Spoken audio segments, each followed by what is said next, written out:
नमस्कार। मिथुन राशि पर बात करेंगे विस्तार पूर्वक, और ये वीडियो इतना इम्पोर्टेंट होगा मिथुन राशि वालों के लिए कि आपको अगले 1-1.5 महीना बहुत अच्छा अवसर, अपॉर्चुनिटी मिल रही है इस वीडियो को सुनने के बाद। ये मिथुन राशि पर है 13 फरवरी से 14 मार्च, और ये जो पीरियड है पूरे विश्व के लिए बड़ा महत्वपूर्ण होने वाला है। लेकिन फिलहाल आप समझिए कि मिथुन राशि की क्या कंडीशन हो सकती है जब कई सारे ग्रहों का परिवर्तन है। शुक्र का परिवर्तन, बुध का परिवर्तन अभी हाल ही में हुआ है, और उदय होगा बुध 8 फरवरी को, आपकी राशि का स्वामी।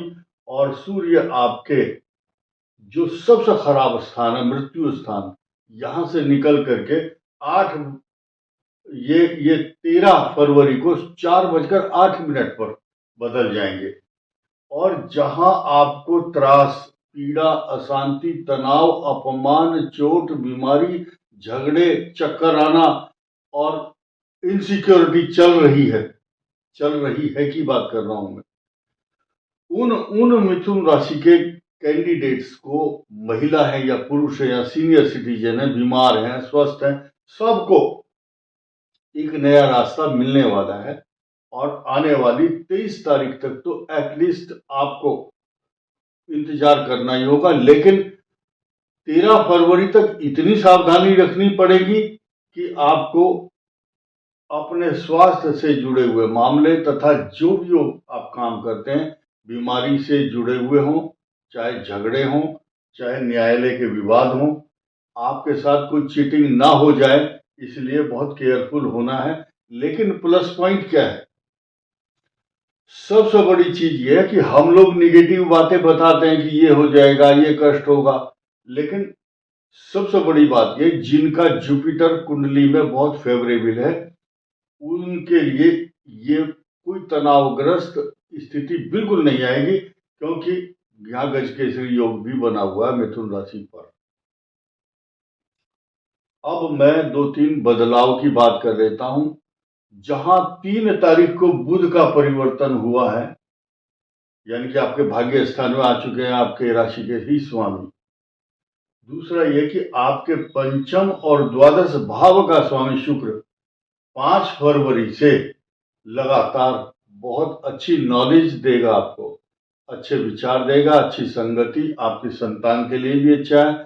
आज जिनके यहाँ बच्चे होने वाले हैं, जन्म लेने वाले, उनके जन्म होंगे, स्वस्थ होंगे, बहुत अच्छी सूचना है। और जिनकी शादी विवाह में कुछ रुकावट थी, मिथुन राशि वालों के रिश्ते अब फाइनलाइज होंगे, बशर्ते कि उनकी कुंडली में सिंह लगन और कन्या लगन या कुंभ लगन है तो अलग मैटर होगा। खैर, अब हम बढ़ते हैं आगे एक और बदलाव की तरफ, यानी कि मंगल ग्रह आपके जो अष्टम भाव, मृत्यु स्थान, गंभीर चिंता, अचानक आने वाले जो समस्याएं हैं, उनका स्थान है। यहां से निकल करके मंगल का जो परिवर्तन है वो होगा कुंभ राशि पर, और यह आपका भाग्य स्थान कहलाया जाएगा। और भाग्य स्थान को 2 भावों का प्रतिनिधित्व करने वाला मंगल, यानी कि इनकम हाउस और आपके ऋण रोग शत्रु, ऋण रोग रिपु भी बोलते हैं, आपके मार्ग में आने वाली जो बाधाएं, ऑब्स्टिकल्स का भाव भी यही है। और मंगल जब इस भाव का स्वामी हो तो ऐसी कंडीशन में एक सूत्र है, साइंस है, विज्ञान है इस बात का कि अगर छठे का स्वामी, छठा रोग है और अष्टम जो है मृत्यु है, लेकिन ये आकस्मिक आने वाली विपदाओं और समस्याओं का कारक भी है। अब देखिए, 3 प्रकार की व्याधियां हैं संसार में। आफत क्या है? शारीरिक रोग, शरीर में कष्ट है, भाई इंटेस्टाइनल इन्फेक्शन, बीमारी, कहीं मुंह के अंदर रोग है, दांत में है, आंतों में है, या हाथ में, हड्डियों में है, ये रोग हैं, इनका नाम है शारीरिक रोग। दूसरा है मानसिक रोग, डिप्रेशन, एंजाइटी, नींद ना आना, मन के रोग हैं। तो अलग अलग डॉक्टर हैं, इसलिए मनोविज्ञान, मनोरोग विशेषज्ञ अलग है, और जो ये जो फिजिशियन है वो अलग है। अब तीसरा भी एक रोग है। तीसरा क्या है? आप स्कूटर से जा रहे हैं या कार चला रहे हैं, आप छत पर चढ़ रहे हैं या छत से या सीढ़ी से उतर रहे हैं, अचानक पैर फिसल जाना, वो आफत है। अचानक आने वाली समस्या, उसको बोलते हैं ज्योतिष शास्त्र में आगंतुज। आगंतुज, जिसकी कल्पना नहीं कर रहे थे, सडन, ये भाव है सडन का, अचानक आने वाली आफत और विपदा। किसी आदमी ने किसी का अपमान कर दिया, आपसे बर्दाश्त नहीं हुआ, आपने झगड़ा शुरू कर दिया, लड़ाई झगड़ा हो गया, किसी हाथापाई होगी, वो आगंतुज। ये प्री प्लान नहीं था बीमारी, ये इन्फेक्शन नहीं था, ये सूजन नहीं थी अचानक जिसके कारण एंटीबायोटिक दवाई चल रही थी आपकी। तो ये आगंतुज समस्याएं हैं। इसका भाव का स्वामी शनि है, और यहाँ पर मंगल की स्थिति अच्छी नहीं कही जाती। कारण क्या है कि हम क्यों इस बात पर ज्यादा जोर दे रहे हैं? क्योंकि यहाँ पर तीसरे भाव के स्वामी सूर्य का साथ इनको मिला हुआ मंगल को। और चिंता की बात दूसरी ये है कि यहाँ पर किसी शुभ ग्रह की दृष्टि नहीं है, इसलिए मिथुन राशि के विषय में चिंता तो बनती है, चिंता होना स्वाभाविक है। अचानक दुर्घटनाओं का कारक है ये, चक्कर आना, अशांति, बीमारी। भाई, तो अक्सर एक छोटी सी उदाहरण देता हूं। पिलो लगा हुआ तकिया बेड के ऊपर, और अचानक आदमी लेटना चाहता है, तो तकिए के बजाय पीछे लकड़ी या जो भी लगा हुआ है पीछे, वहां सिर लग जाता है आदमी का। तो ये मिथुन के लिए होगा। Be careful. अब मैं और नए एनालिसिस की तरफ बढ़ता हूं। ये 23 तारीख को जब ये मंगल यहां से हट जाएंगे, तो आपको बहुत बड़ी राहत मिलने वाली है। और बृहस्पति 11 मार्च को ये फॉरवर्ड मोशन में आ जाएंगे, मार्गी हो जाएंगे। आपके 10th हाउस 7th हाउस के लॉर्ड बहुत बड़ा लाभ देने वाले होंगे। और 8 मार्च को ये शनि जो है अस्त हो जाएंगे, क्योंकि कुछ लिमिटेड ऐसी डिग्री हैं ज्योतिष में निर्धारित की गई है, इतने अंश सूर्य के नजदीक पहुंचते ही कोई भी ग्रह अस्त हो जाता है। ये जो सूर्य के साथ शनि का अस्त होना, ये आपके लिए अच्छा फल नहीं देगा, क्योंकि आपका अष्टमेश और नवमेश दोनों का स्वामी शनि है।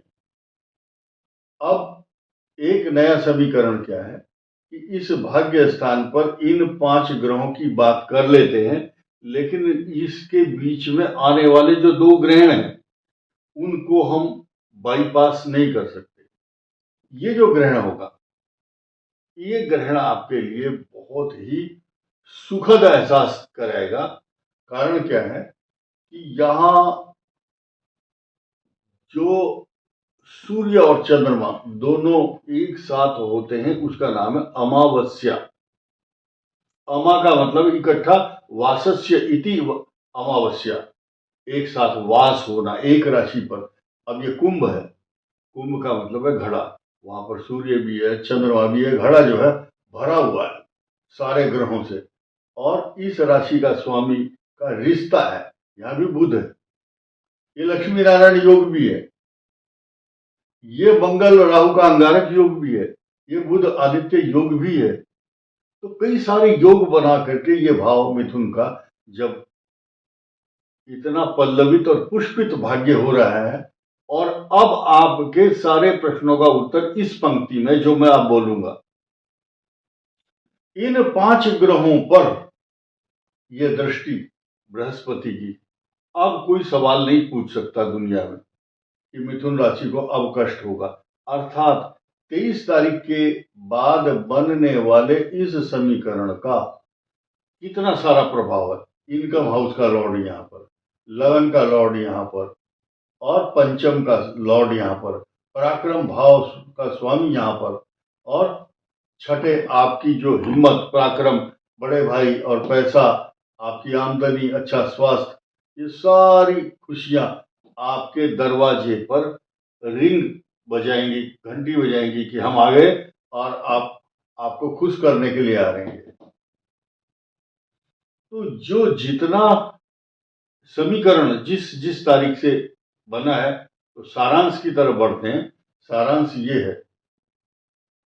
कि 23 तारीख के बाद राहत मिलेगी, लेकिन 13 फरवरी के बाद भी 50% कुछ शांति के योग बनेंगे, क्योंकि 13 फरवरी को सुबह 4:08 पर सूर्य का यहां से परिवर्तन हो जाएगा।